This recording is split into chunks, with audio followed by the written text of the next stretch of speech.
Hello, little family! Welcome to our vlog!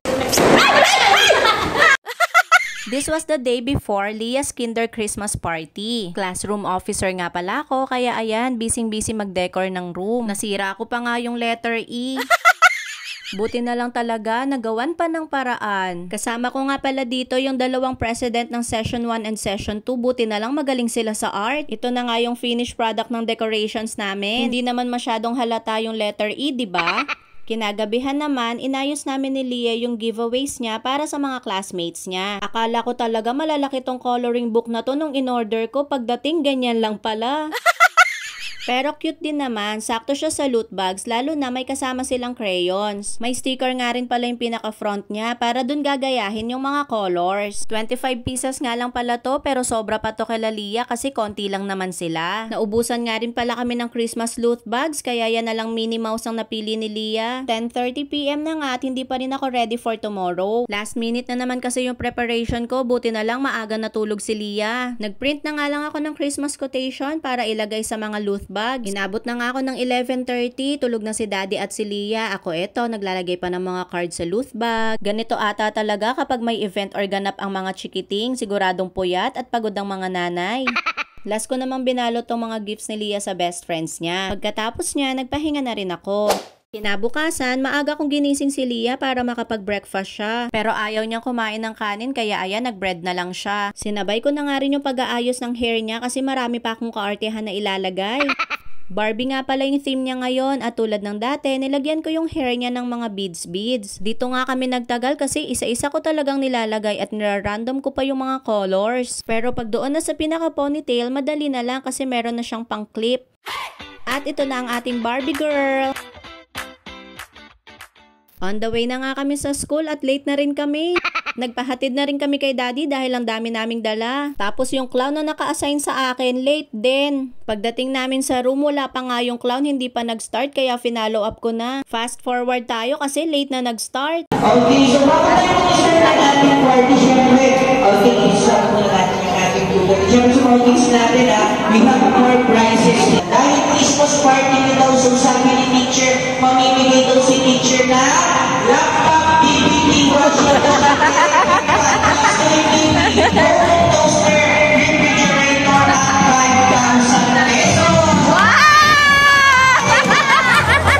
Sino gusto ng 5,000? Syempre, basta clown, bentang-benta sa mga bata yan. Mabuti din na uso yung mga ganito para siguradong mag-e-enjoy ang mga bata at hindi masyadong pagod ang mga officers at teachers. And of course, pag ganito, hindi mawawala ang mga games. Tawagan ni ate or ni Kuya shoulder, out na siya. Okay? And then yung mga out, sasabihan natin na bye-bye. Ano sasabihin? Ano sasabihin sa mga bye-bye? Bye-bye or bye-bye. So here we go. We're going to start our first game. So our first game session, kaya goes faster. Kaya yung pizza. Ito na, pasok kamay. Oh, shake mo muna, shake! O, shake natin. Shake! Yeah! Mas maganda, baka energy na shake, shake, and jump down! Jump! Kailangan mo talon! Ito na, kailangan mabilis. Head! O, hawakan nyo lang head, ha? Shoulder! O, yung si Kuya nagkapala, hindi naman ang prize. Sarap sa piraso. Yan! So, bigyan mo lang isa yung prizes namin.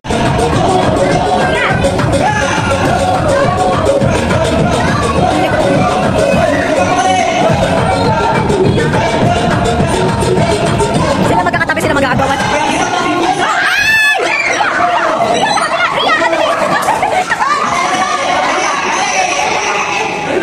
O diba, super enjoy ang mga bata, pati na rin ang mga parents. Habang busy nga mag-play ang mga kids, kami namang mga officers, busy din dito sa gilid mag-prepare ng kanilang toys. Jolly Kiddie Meal nga yung food ng mga bata and sa parents, shakies naman. Habang busy nga ako dito, nag-participate na pala si Leah dun sa favorite game niya. Alam mo, sabi ko lang, Merry Christmas, wato dito. Wato dito.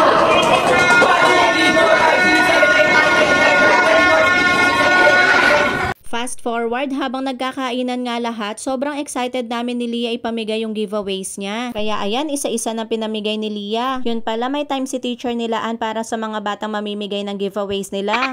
And of course, hindi mawawala ang magic show sa mga clown.